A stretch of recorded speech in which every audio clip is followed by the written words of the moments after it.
سڵاتان لەبێت وەم کاتتان باش بینەرانی خۆشەویستی تەلەڤیزیۆنی کۆمەڵە بە یارمەتی هاوڕێیانی هاوکارم لە خزمەتتاندام بۆ پێشکەشکردنی گەشتی هەواڵەکانی ڕۆژی سێشەممە سەرەتا سەردێڕی چەند هەواڵ. کۆبوونەوەی دادخوازان لەسەر مەزاری ڕەزاق کازمی لاموچش، هێرشی هێزانامەتیەکان بۆ سەر مەتەبی پزیشکێک لە بۆکان، ناڕوونی چارەنووسی خەبات ئێراندۆستلا گرتوخانەی سڵاتی بۆکان، مەترسی دیپۆرتکردنەوەی سێ بەنابەری سیاسی لە تورکیا، میتینگی چەند هەزار کەسی ئازادی لە دیاربەکری باکووری کوردستان، ناڕزایەتی کرێکارانی شاغڵ لە ئەبنیە فەنی ڕێگەی ئاسنی جنوب، خراپی دۆخی بەندکراوان لە زیندانی لاکانی ڕاشت، یانەدەستان و برینداربوونی 6 کرێکار لە چەند شاری ئێران، دەست بەسەرکردنی دوو چالاکی کرێکاری و مەدەنی لە خاش و تاران، و کۆبوونەوەی پەناخوازان ئێرانی لە بەردەم دەستەری نەتەوەی گرتووەکان لە مالێزی.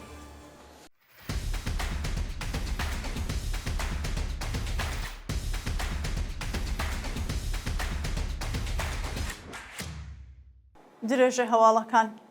کۆبوونەوەی دادخوازان لەسەر مەزاری ڕەزاق کازمی لە موچش. ڕۆژی دووشەممە 23 ڕۆژبەری 1403 بنەماڵەی هەمیشە زیندوو ڕەزاق کازمی هاوڕێی لەگەڵ کۆمەڵێک لە ئازادیخوازانی موشش لەسەر مەزاری ئەو گیانبەخت کردووە کۆبوونەوە. دایکی ڕەزاق کازمی لەسەر مەزاری ڕۆڵەکەی ڕایگەیاند تا دووە هەناسە دادخوازی خوێنی بە ناحەق ڕژاوی ڕۆڵەکەی ئەو قەت بۆ کوژانی کوڕەکەم نابەخشم و ئەو داخە لەبیر ناکەم.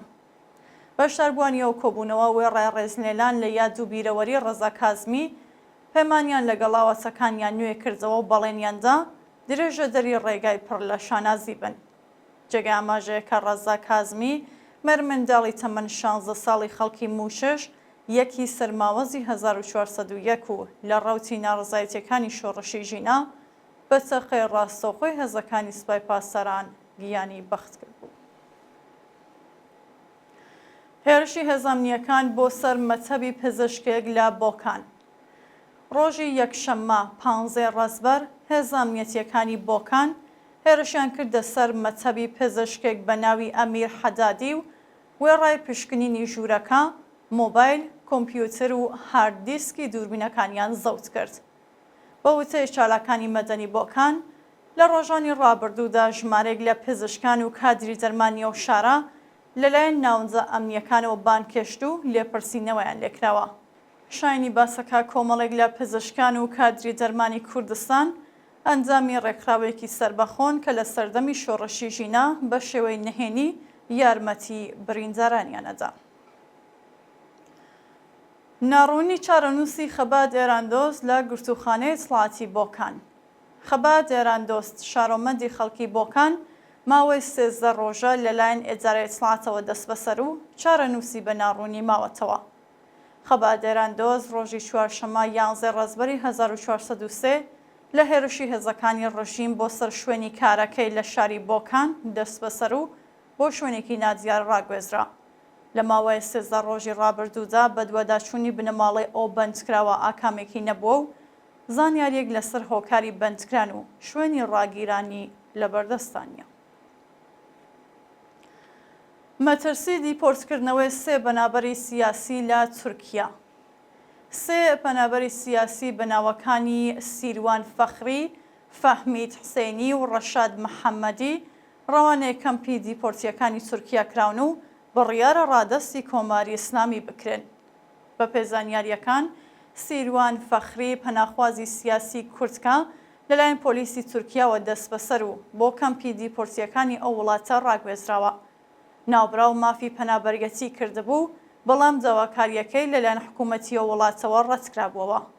لە لایەکی دیکەوە فەحمیدە ئەژین حسەینی ڕۆژی ڕابردوو لە پەیامێکی دەنگیدا ڕایگەیاندووەکە هاوڕێ لەگەڵ هاوژینەکەی بە ناوی ڕەشاد محەممەدی لە کەمپی ئیدێرنا بۆ شوێنێکی دیکە گوازراوەتەوە و پۆلیس پیانی ڕاگەیاندووەکە بە زووی ڕادەستی کۆماری ئیسلامی دەکرێن. ئەو سێ پەناخوازە سیاسیە داوا لە ڕێکخراوەکانی مافی مرۆڤدەکان بشن بە هانایانەوە و ڕێگە نەدەن گیانیان کەوێتە مەترسیەوە. میتینگی چەند هەزار کەسی ئازادی لە دیاربەکری باکووری کوردستان. ڕۆژی دووشەممە 23 ڕەزبەری 1403 هەزاران ئازادیخوازی خەڵکی باکووری کوردستان خۆیان گەیاندە شاری دیاربکر و پاش ڕێپێوان لە میتینگی ئازادیدا بەشداریان کرد. بەشداربووانی ئەو میتینگە بە وتنەوەی دروشم، خوازیاری ئازادی عەبدوڵڵا ئۆجەلان و هەموو بەندکراوانی سیاسی بوون.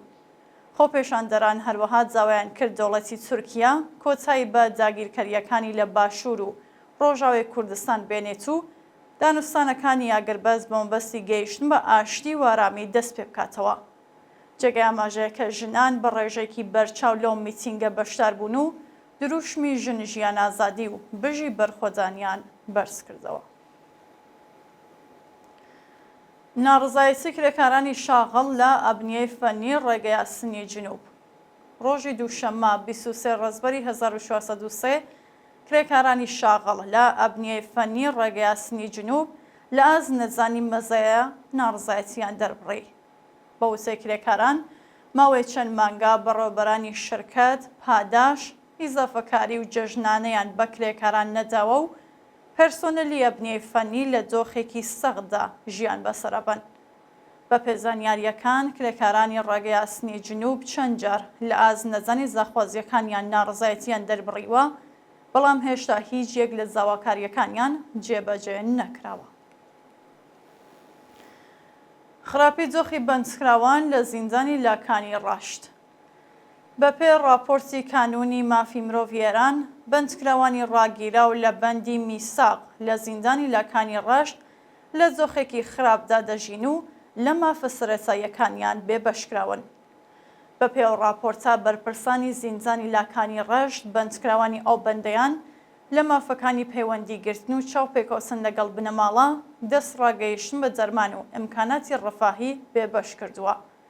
بەندکراوانی بەندی میساق بۆ گۆڕینی کەشوهەوا ناچارن لە حەوشەیەکی 4 متریدا تۆزێک هەوای پاک هەڵمژن و باری تەندروستی دەرونیان تێکچووە. گیانەدەستان و برینداربوونی 6 کرێکار لە چەند شاری ئێران. ڕۆژی دووشەممە 23 ڕەزبەری 1403 بەهۆی نەبوونی ئێمنی شوێنی کار 6 کرێکار لە شارەکانی نەیشابوور، مشکین شەهر و بۆجنورد تووشی ڕووزاوبوون و بۆ هۆیەوە 3 کرێکار گیانیان لەدەستا و 3 کرێکاری دیکەش بریندار بوون.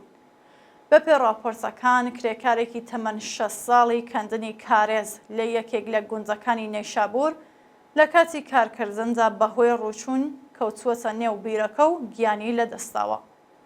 هەروەها یەکێک لە هێزەکانی ئاگرکوژێنەوە کە بۆ ڕزگارکردنی ئەو کرێکارە ڕۆیشت بوو بریندار و ڕەوانەیە نەخۆشخانەکراوە. لە مشگین شەهری ئازەربایجانی شەرقی 3 کرێکار لە کاتی کارکردن لە ئاسانسۆڕی کارخانەیەکی ئەو شارە بەهۆی بڕینی کابل کەوتونەتە خوارەوە و 2 کرێکار گیانیان لەدەستاوە و کرێکارێک بریندار بووە. لە لایەکی دیکەوە کرێکارێکی خەڵکی بۆجنورد لە کاتی کارکردن لەسەر بینایەکی نیوەکارە بەهۆی بەربوونەوە لە بەرزایی بەسەختی بریندار و ڕەوانەیە ناوەندە دەرمانیەکانی ئەو شارە کراوە. دەست بەسەرکردنی 2 چالاکی کرێکاری و مەدەنی لە خاش و تاران. لە ڕۆژانی ڕابردوودا 2 چالاکی مەدەنی و کرێکاری خەڵکی شارەکانی تاران و خاش بە ناوەکانی مەحسا بەدیعی و سەعەدوڵڵا خارکوهی لەلایەن هێزە ئەمنیەکانەوە دەست بەسەرکراون. بە پێ زانیاریەکان مەحسا بەدیعی لە ڕێگەی پەیجە تایبەتەکانی خۆیەوە ڕاهێنانی بە کۆمەڵی منداڵ کردووە و تێۆری فەراژوو یان گەشە سەندنی داروینی بە منداڵان وتوەتەوە. ڕۆژی یەکشەممە 22 ڕەزبەر هێزە ئەمنیەکانی تاران ئەو چالاکە مەدەنیەیان دەست بەسەر و ڕەوانەی زیندانی ئێڤین کردووە. ناوبراو ناناوەری دایکێکی پیر و کوڕەکەیەتی و ئێستا دۆخی ژیانی بنەماڵەکەی تێکشووە.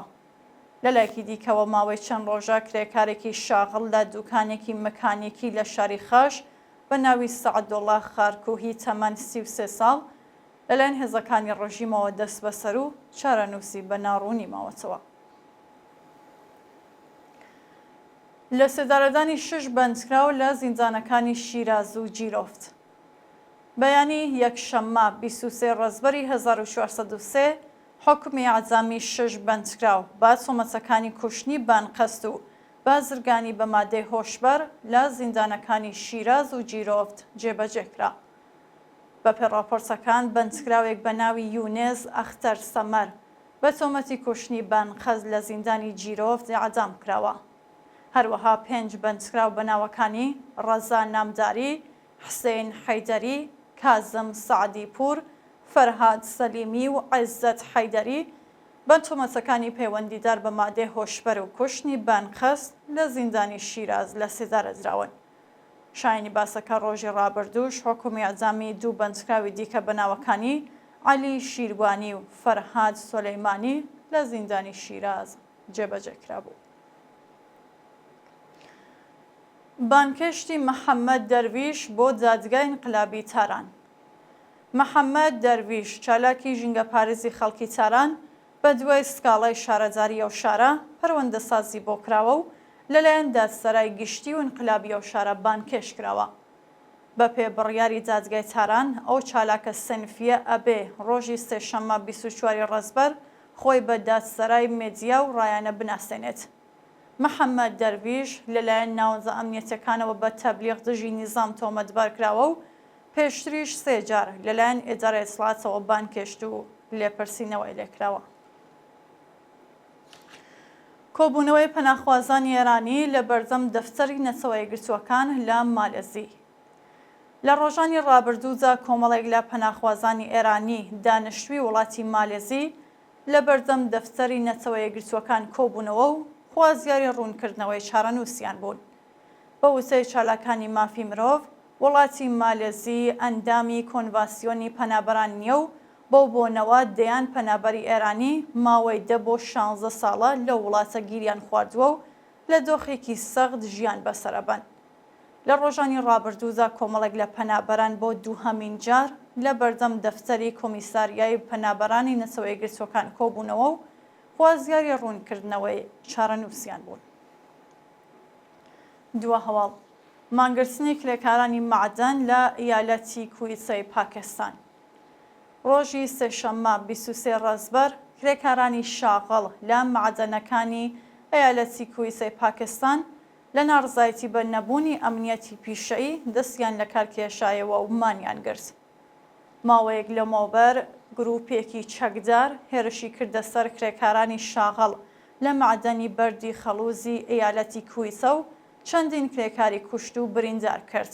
پاشە ڕووداوە کرێکاران دەستیان لە کارکێشایەوە و داوای دابینکردنی ئەمنیەت و دابینکردنی ئیمکاناتی ڕفاهی دەکەن. بینەرانی خۆشەویست هەواڵەکانتان پێشکەشکرا هەر شاد و ئاسوودە بن.